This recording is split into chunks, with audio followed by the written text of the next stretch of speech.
네, 안녕하세요. 장창호입니다. 오늘은 2월 11일이에요. 저는 마가복음 11장을 읽었습니다. 11일이니까요. 저는 1년 동안 이 복음서를 하루에 한 장 읽기 운동을 계속 하고 있습니다. 그리고 이제 요즘은 한 1년 하니까 복음서는 한 장씩 읽고요. 나머지를 이제 하루에 뭐 한 7, 8장씩 읽습니다. 그래서 1년에 한 2번, 신약은 한 3번, 4번 이렇게 읽도록 이제 프로그램이 짜졌는데요. 그냥 이제 가볍게 할 수 있게 됐습니다. 복음서를 날마다 한 장 읽기, 그게 이 성경 읽기 근육을 이렇게 생성시키는 게 굉장히 좋아요. 이제 마가복음 11장인데요. 마가복음은 16장까지 있습니다. 그래서 15일은 저는 15, 16을 읽고 16일 날에 다시 1장을 읽습니다. 그리고 이제 여기 보시면 이제 옆에 이렇게 다 써 있어요. 소제목에 11장에는 뭐 나귀 새끼, 나귀 새끼. 그다음에 저주받은 무화과. 성전 청소하러 들어가려고 아침에 뭐 아침밥 좀 드시려고 무화과 나무한테 갔는데 아무것도 없었어요. 예수님이 열매를 따먹지 못하리라 하니까 그 다음날 뿌리째 말라서 죽어버려요. 그리고 이제 성전 청소하시고 그 다음날 이제 제사장들하고 이렇게 만나죠. 자, 이것을 쭉 읽고서 이제 하루 동안 또 묵상을 해봐야죠. 겸손한 나귀를 타고 예루살렘에 입성하셨습니다. 이것은 스가랴서 9장 9절에 나옵니다. 거기 보면 언약의 피라는 말도 나오고요. 이 말을 타고 정복을 하러 들어가신 게 아니고요. 겸손한 나귀, 낮은 자, 섬김의 나귀를 타고서 그들의 죄를 대속하러 들어가신 거예요. 그래서 대속의 상징적인 사건으로 성전 청결운동을 하신 거예요. 정결운동을요. 이와 같이 이 성전을 내가 이 모든 죄를 다 사할 것이다. 그것을 말씀하신 거예요. 그리고 무화과 나무를 이렇게 저주를 했을 때 말라 죽었잖아요. 그와 같이 내가 이렇게 무화과 나무처럼 죽으리라. 무화과 나무는 열매가 없는 성전을 이렇게 대표해서 죽은 거잖아요. 예수님이 그렇게 죽으신 거예요. 그 시대 성전의 죄를 대신해서요. 그래서 뿌리째 마르듯이 예수님은 육신이 다 죽으신 거예요. 그리고 다시 살아나신 겁니다. 죄를 청산하시겠다는 가장 상징적인 사건이 저주받은 무화과 나무 사건입니다.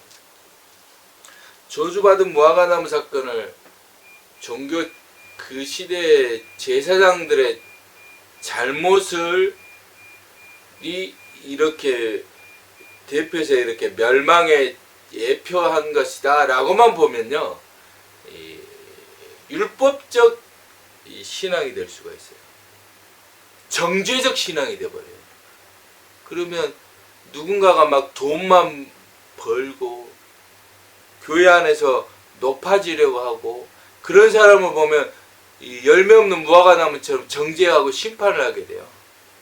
근데 이 열매 없는 무화과 나무는 예수님이신 겁니다. 1차적인 건 그 시대 제사장들이고요. 성전이고 그 성전을 내 죄를 대신해서 죽으신 분이 예수님이에요. 그 제사장들은 무화과 나무처럼 죽지 않았잖아요. 물론 40년 후에 성전은 멸망했지만 그때 죽으신 분, 무화과 나무는 그때 뿌리째 말라버렸거든요. 그때 십자가 나무에서 죽으신 분은 누구예요? 예수님이잖아요. 그래서 예수님을 말하는 거예요. 누가 다른 사람의 죄를 대신 죽어서 사망을 하겠습니까? 예수님밖에 없습니다.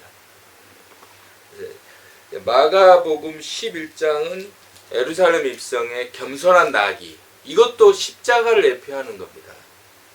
그리고 저주받은 모아가 이것도 십자가를 대표하는 거예요. 십자가의 죽음을요.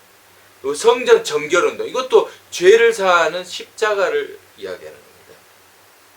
그리고 그 다음에 무화과 나무가 이제 말라 죽은 것을 보고 베드로가 이렇게 됐다 그 이야기 신기해서 이야기를 하는데 그때까지도 모르는 거예요. 예수님께서 그렇게 죽으실 거라는 거예요. 그때 이야기하신 게 하나님을 믿으라. 이거 성전 기능을 말하는 겁니다. 그리고 나서 무슨 권위로 이것을 하느냐.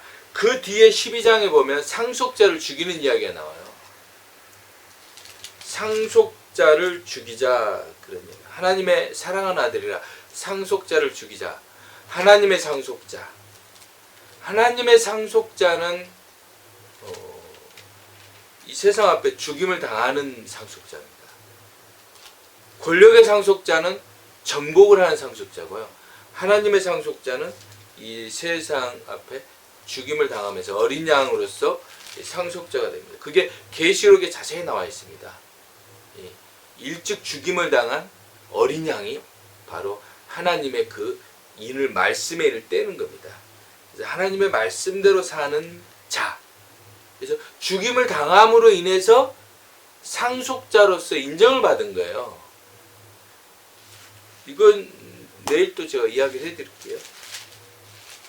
그래서 우리가 이 성경을 읽을 때는 하나님의 관점에서 읽어야 되는데 사람의 관점에서 읽는 경우가 많아요. 그 옳지 않습니다. 그래서 성경은 제일 좋은 게 마가복음이 정말 중요해요. 그다음에 마가복음이 중요하고 요한복음이 중요해요. 이 두 가지를 이해를 해야 돼요.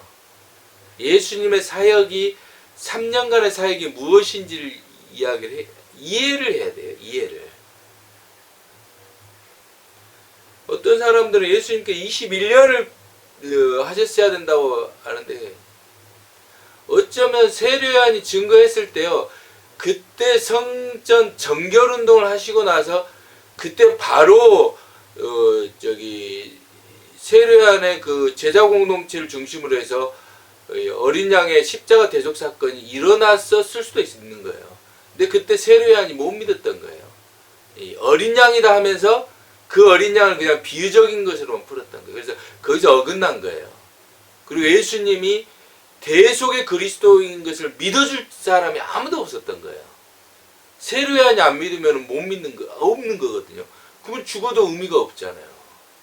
그래서 베드로와 요한을 데리고 제자 훈련을 시키면서 빌립보 지방에서 비로소 이 베드로가 이제 그리스도라는 눈을 조금 뜬 거예요.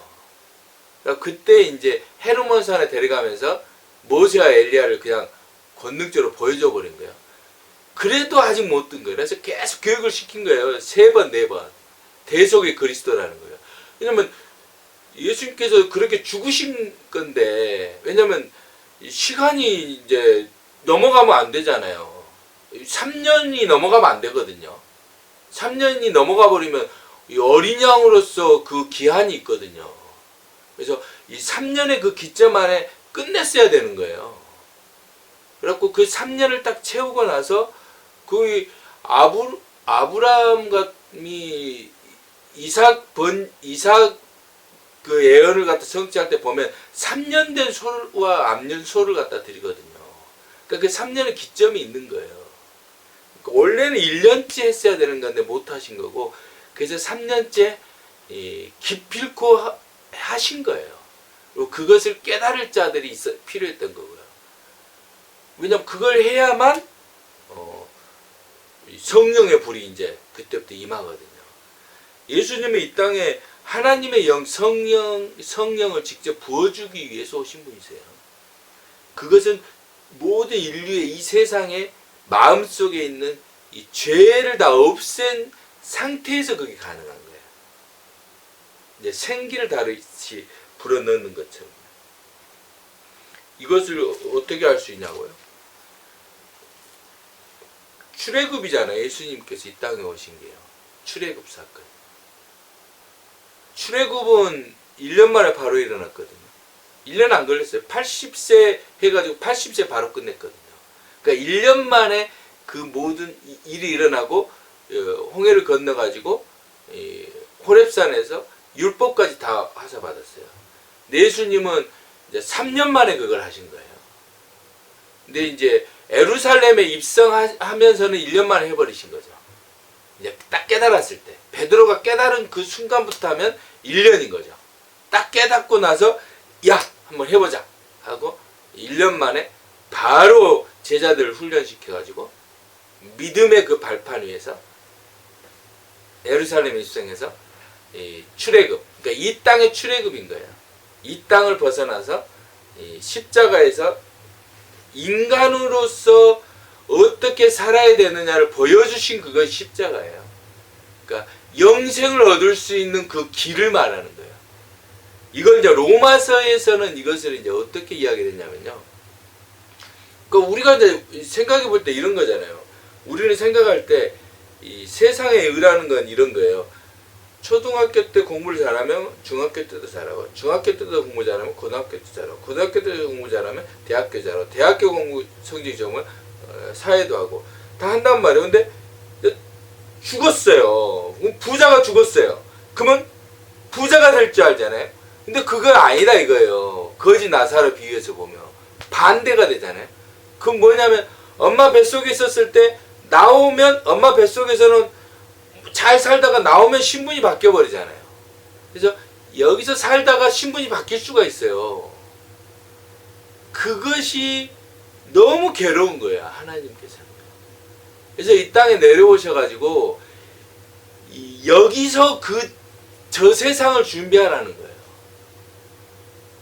그러니까 이 세상은 어떻게 보면 하나님이 보시기에는 유치원 같은 거죠. 지구라는 하나의 태 속에 있는 거예요. 그래서 성령의 잉태를 받으면 성령께서 낳은 자들은 성령이 어머니니까 천국에 있는 거예요. 그래서 성령의 잉태를 받으라는 거예요. 이 권력의 잉태를 받고 뱀의 잉태를 받고 돈의 잉태를 받잖아요. 그 돈의 잉태를 받으면 돈이 이제 예를 뵌 거잖아요. 돈이 낳은 자는 돈의 세상으로 가겠죠. 만몬신, 권력신, 짐승신. 그래서 하나님의 잉태, 하나님이 낳은 자들은 하나님의 천국에 가는 겁니다. 사랑으로 낳은 자들은 하나님의 신부로 낳음을 받은 거고요.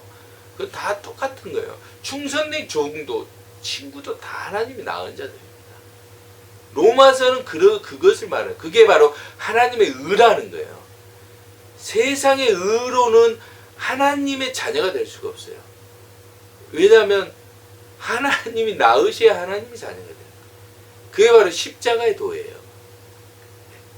이해하셨죠? 네, 고맙습니다.